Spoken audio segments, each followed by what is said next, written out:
et qui va s'adresser à eux dans quelques instants.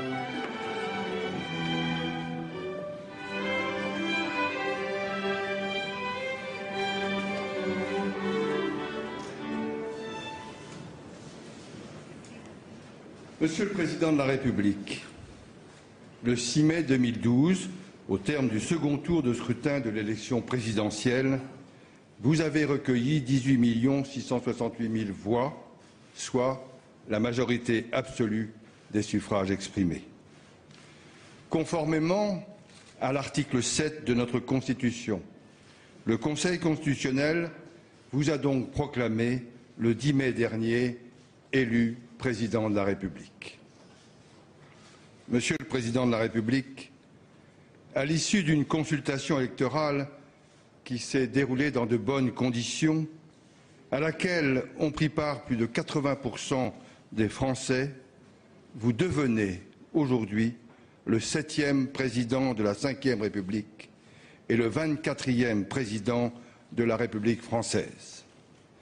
À compter de ce jour, le 15 mai 2012, et pour la durée de votre mandat, vous incarnez la France, vous symbolisez la République, vous symbolisez les valeurs de la République et vous représentez l'ensemble des Français.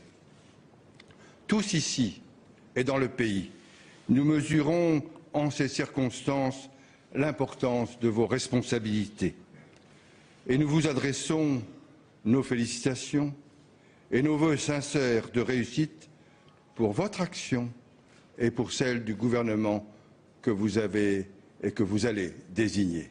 Monsieur le Président de la République, toutes nos félicitations.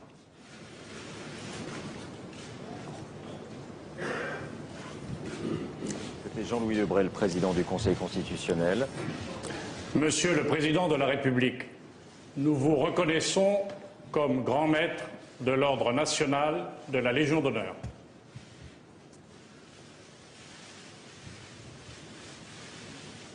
Légion d'honneur qui a été créée par Bonaparte, premier consul, le 19 mai 1802.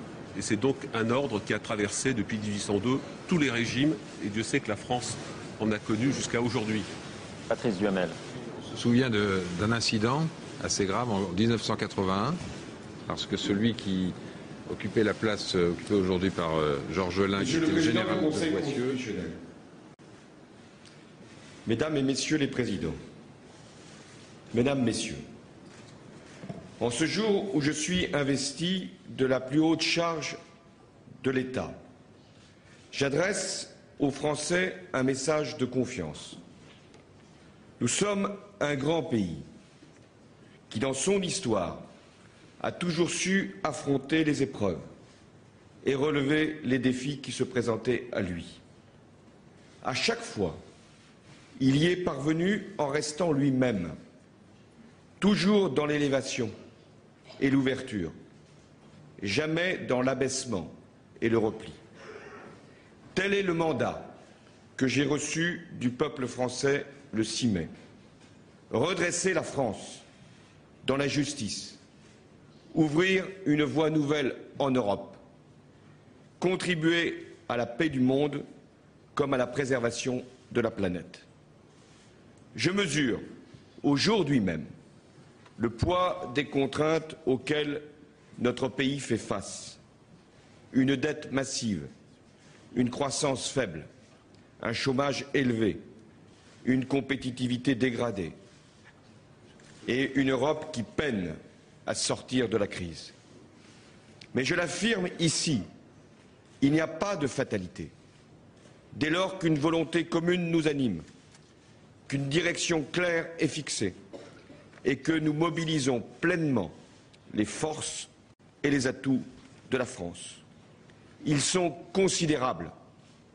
La productivité de nos travailleurs, l'excellence de nos chercheurs, le dynamisme de nos entrepreneurs, le travail de nos agriculteurs, la qualité de nos services publics, le rayonnement de notre culture et notre langue, sans oublier la vitalité de notre démographie et l'impatience de notre jeunesse. La première condition de la confiance retrouvée, c'est l'unité de la nation. Nos différences ne doivent pas devenir des divisions, nos diversités des discordes. Le pays a besoin d'apaisement, de réconciliation, de rassemblement. C'est le rôle du président de la République d'y contribuer, faire vivre ensemble tous les Français, sans distinction d'origine, de parcours, de lieu, de résidence, autour des mêmes valeurs, celles de la République.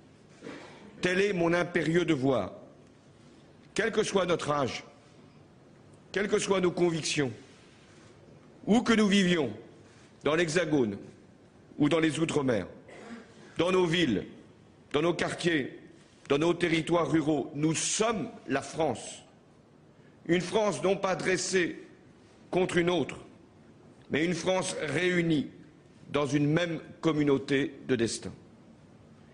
Et je réaffirmerai en toutes circonstances nos principes intangibles de laïcité, comme je lutterai contre le racisme, contre l'antisémitisme et contre toutes les discriminations. La confiance, c'est l'exemplarité. Président de la République, j'assumerai pleinement les responsabilités exceptionnelles de cette haute mission. Je fixerai les priorités, mais je ne déciderai pas de tous, pour tout et partout. Conformément à la Constitution, le gouvernement déterminera et conduira la politique de la nation. Le Parlement sera respecté dans ses droits. La justice disposera de toutes les garanties de son indépendance. Le pouvoir, au sommet de l'État, sera exercé avec dignité mais simplicité, avec une grande ambition pour notre pays et une scrupuleuse sobriété dans les comportements.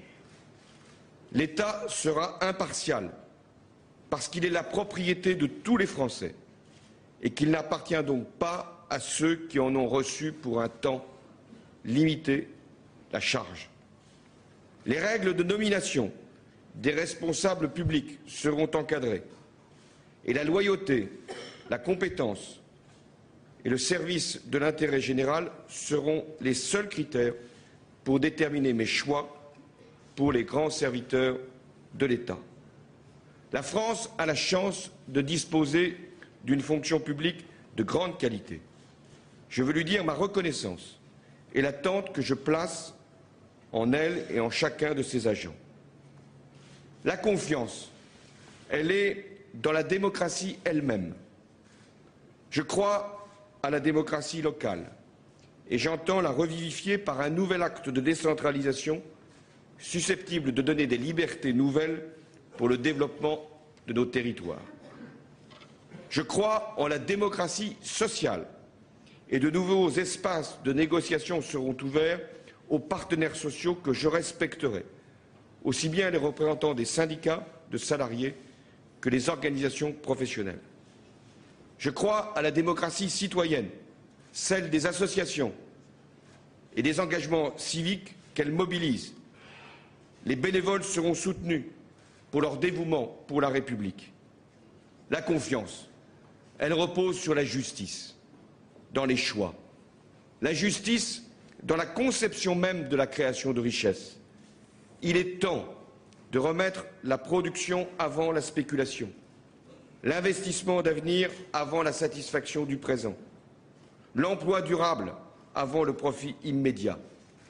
Il est temps d'engager la transition énergétique et écologique.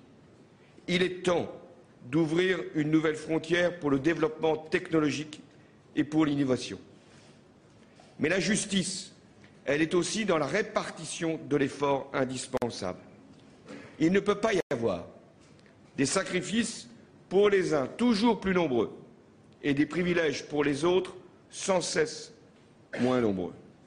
Ce sera le sens des réformes que le gouvernement conduira avec le souci de récompenser le travail, le mérite, l'initiative et de décourager la rente et les rémunérations exorbitantes.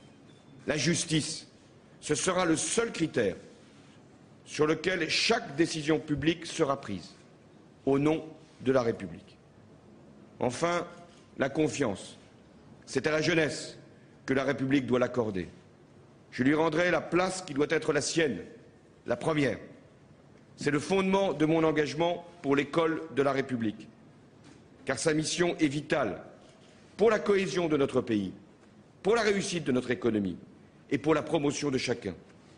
C'est la volonté qui m'anime pour rénover la formation professionnelle, pour accompagner les jeunes vers l'emploi et lutter contre toutes les précarités.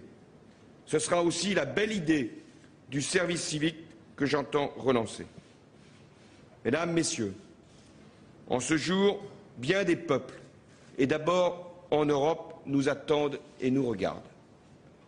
Pour surmonter la crise qui la frappe, l'Europe a besoin de projets, elle a besoin de solidarité, elle a besoin de croissance. À nos partenaires, je proposerai un nouveau pacte qui alliera la réduction nécessaire des dettes publiques avec l'indispensable stimulation de l'économie. Et je leur dirai la nécessité pour notre continent de protéger dans un monde si instable non seulement ses valeurs, mais ses intérêts, au nom du principe de réciprocité de nos échanges commerciaux. La France est une nation engagée dans le monde, par son histoire, par sa culture, par ses valeurs d'humanisme, d'universalité, de liberté. Elle y occupe une place singulière. La Déclaration des droits de l'homme et du citoyen a fait le tour du monde. Nous devons en être, et moi le premier, les dépositaires, et nous situer aux côtés de toutes les forces démocratiques du monde qui se recommandent de ces principes. La France respectera tous les peuples. Elle sera partout fidèle à la vocation qui est la sienne, défendre la liberté des peuples, l'honneur des opprimés, la dignité des femmes. En cet instant, et j'en mesure la solennité, où je suis chargé de présider la destinée de notre pays et de le représenter dans le monde, je salue mes prédécesseurs, tous ceux qui, avant moi, ont eu la responsabilité de conduire la République. Charles de Gaulle, qui a mis son prestige au service de la grandeur et de la souveraineté de la France. Georges Pompidou, qui fit de l'impératif industriel un enjeu national. Valéry Giscard d'Estaing, qui relança la modernisation de la société française. François Mitterrand, pour lequel j'ai une pensée toute particulière aujourd'hui même, qui fit tant pour faire avancer les libertés et le progrès social. Jacques Chirac, qui marqua son attachement aux valeurs de la République. Nicolas Sarkozy, à qui j'adresse mes vœux pour la nouvelle vie qui s'ouvre devant lui. Mesdames, Messieurs, je veux servir une grande cause, le rassemblement, le redressement, le dépassement. Et l'espoir doit en être le fil conducteur. Vive la République et vive la France.